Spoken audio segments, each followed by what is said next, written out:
Assalamualaikum warahmatullahi wabarakatuh. Para sahabat yang saya cintai karena Allah. Nah, Islam adalah agama yang diturunkan oleh Allah Subhanahu wa taala untuk seluruh manusia. Namun di sini Islam tidak memaksakan untuk semua orang itu kemudian memeluk agama Islam. Karena memang tidak ada dalil untuk memaksakan manusia itu untuk masuk ke dalam Islam. Nah, kemudian bagaimana ketika orang itu sudah menjadikan Islam sebagai agamanya atau sudah memeluk Islam. Nah, di sini tidak ada pilihan lain selain kemudian terikat dengan apa-apa yang ada di dalam Islam tersebut. Nah, di sini banyak fenomena kita lihat seorang Islam atau seorang Muslim itu tidak menggambarkan seorang dia itu memeluk agama Islam. Kenapa? Nah, di sini mungkin faktor dari lingkungan bisa, dari pemahaman bisa, atau kemudian kemungkinan yang ketiga yaitu mengikuti hawa nafsu seseorang tersebut.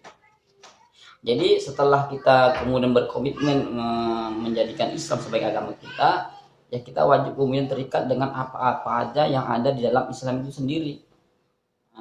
Nah, di sini tidak ada kemudian kita dibenarkan ketika dalam Islam itu sudah menentukan suatu hal atau suatu keputusan, nah kemudian kita mengambil keputusan yang lain atau mengikuti kebanyakan orang atau mengikuti enaknya kita itu gimana.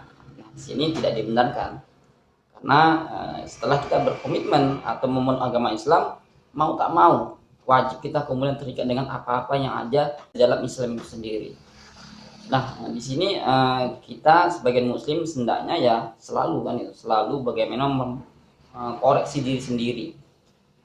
Bagaimana kemudian kita itu apakah sudah benar atau apakah sudah memang kita melakukan perintah Allah itu dengan maksimal, atau masih banyak lagi kemudian aktivitas atau yang diwajibkan oleh Allah Subhanahu wa taala itu yang malah kita tinggalkan, atau tradisi atau kebiasaan yang luar dari Islam itu kemudian kita lakukan. Nah, ini tidak sesuai dengan apa yang sudah digariskan dalam Islam itu sendiri. Nah, di sini banyak ya kita ambil contoh seperti Baiat Aqabah yang kedua Rasulullah. Nah, di sini beliau itu menjadi pemimpin negara ketiga itu. Nah, di situ kaum muslimin selain membaiat Rasulullah sebagai kepala negara, nah di sini mereka juga kaum muslim ketika itu sudah menyadari benar ketika dia itu kemudian menjadi kan Rasulullah itu sebagai pemimpin. Nah, di situ mereka sudah tergambar bahwa nanti ketika mereka itu memeluk agama Islam, nah mereka kemudian akan berkorban harta, jiwa, bahkan sampai nyawa.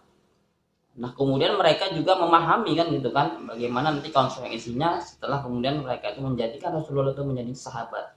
Terkadang perasaan, hati atau pikiran gak sesuai dengan yang mereka kehendaki, namun mereka kemudian berusaha dengan maksimal mungkin untuk mengikuti apa yang sudah diperintahkan oleh Rasulullah SAW.